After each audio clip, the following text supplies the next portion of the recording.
next video. Today we're continuing my series on snowbird scheduling.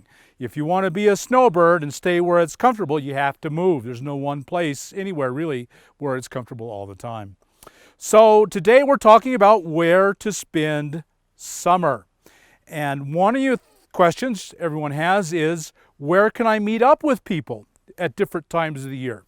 And summer is one of the very hardest times to meet up with anyone, because what happens is, after being cooped up in the desert in the winter and then moving out a little bit in the spring, we're anxious. We got our itchy feet going. So generally what happens is, come summer, we scatter to the wind. We go to every possible different direction. There is one place where you're very likely to find people, and I'll tell you all about that. So let's talk today about where you will spend your summer. And again, it all comes back, and I hate to keep repeating this in every video, but it's a foundation that has to be laid. It's always a matter of elevation. By going up 1,000 feet, you gain 3.5 degrees approximately. So if you go up to 10,000 feet, it's 35 degrees cooler. So if it's really hot at sea level, if it's 100 and you go up to 10,000 feet, it will be 65. Well, that sounds a lot better to me than 100.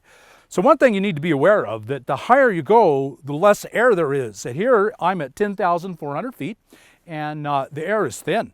And if you have any kind of heart or breathing issues, you need to be aware that it's significant. I'm in pretty good health, but I'm an older man, and I'm aware that the things that wouldn't win me at all other places win me here, and I have to slow down. And so you do need to be aware that elevation can impact your health, but the higher you can get, the cooler it will be. So let's start in the desert, southwest, because that's where you were in the winter, and then in the spring you moved out, but not very far. You didn't move up into the high country. You moved up to Lake Isabella in California, or Lone Pine in California, or Pahrump in Nevada. In Arizona, you might have been at Prescott, Sedona, Cottonwood, or you might be over in New Mexico in the spring. So where you go, the direction you go, determines where you'll head next.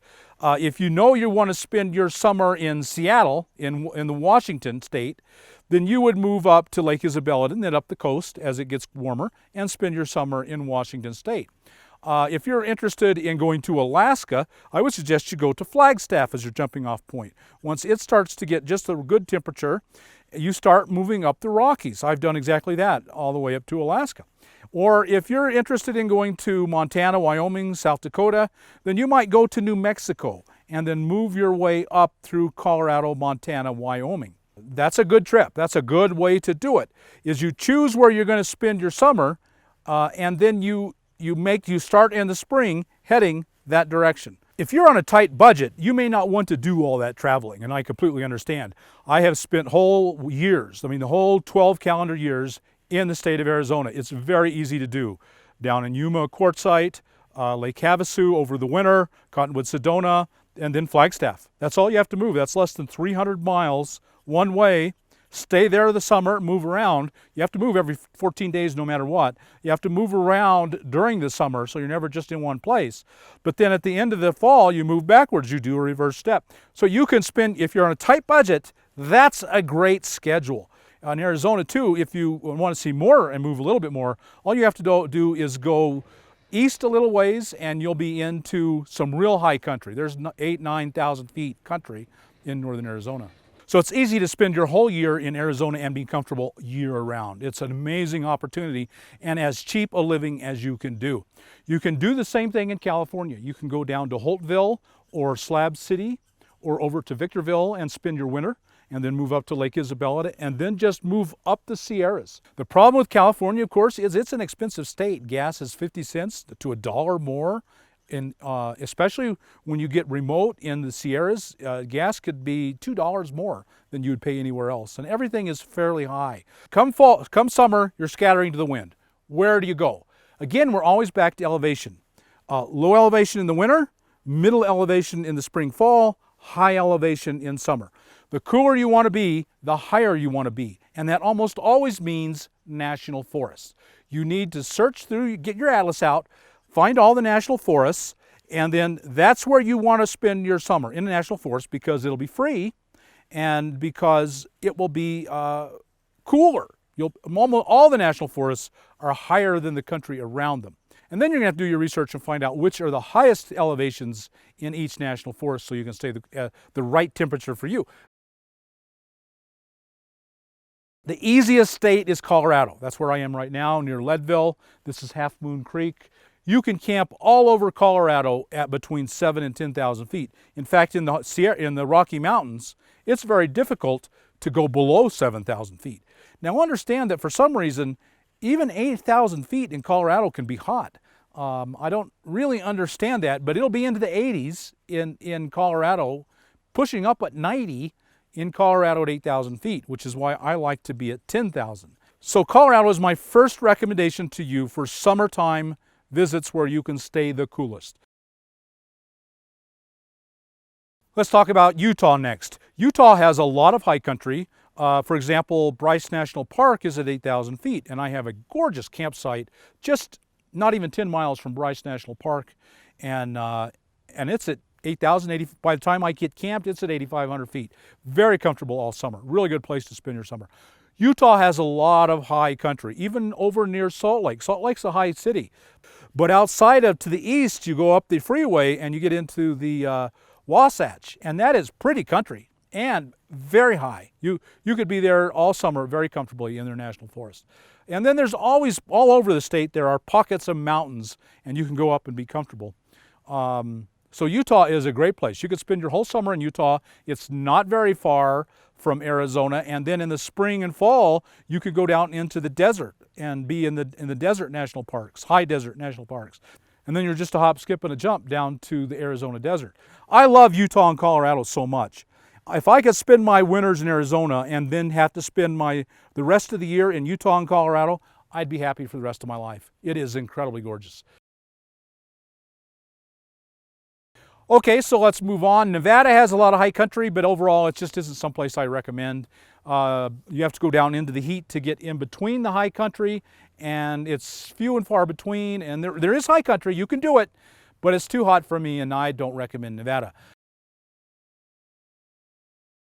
Let's talk about Oregon. Oregon has some high country. I like Oregon. I spent a year in Oregon, and most of the time it was in the 90s. And if you can adapt to the 90s, Oregon's a great place. It's beautiful. Tons and tons of free camping.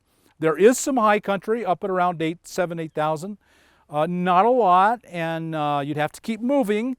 Along the coast, it's always cool, but it's hard to camp. So all in all, Oregon isn't one of the best places unless you like a little higher temperatures. Washington. Washington has a lot of high country, a lot of beautiful country in the Cascades. Washington would be a great choice.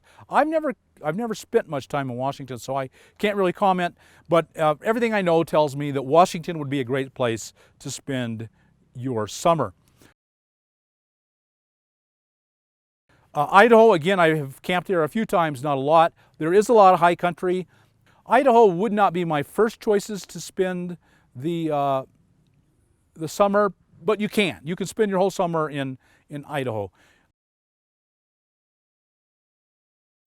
Montana is great. You could spend your whole summer in Montana, no problem at all. It's so far north that although a lot of it is not at high elevation, some of it is, you can be comfortable most of the year. You get up into the national forests. Again, you're probably going to be looking at the 90s most of your year, low 90s, high 80s most of the summer. So Montana, surprisingly, is not one of my top recommendations for the summer either. It's gorgeous, so go there for the gorgeous views, but to get out of the heat and just to spend time, now it wouldn't be one of my first choices. Wyoming would be. You can camp at 8, 9, 10,000 feet in Wyoming pretty darn easily and be comfortable year-round. I've done it. I spent a summer in Wyoming, and so I do recommend Wyoming. Now, one of the problems you're going to find with staying cool in the summer in almost any of the states is you have to go down out of the high country into the plains, high plains or high desert, to travel to the next high place.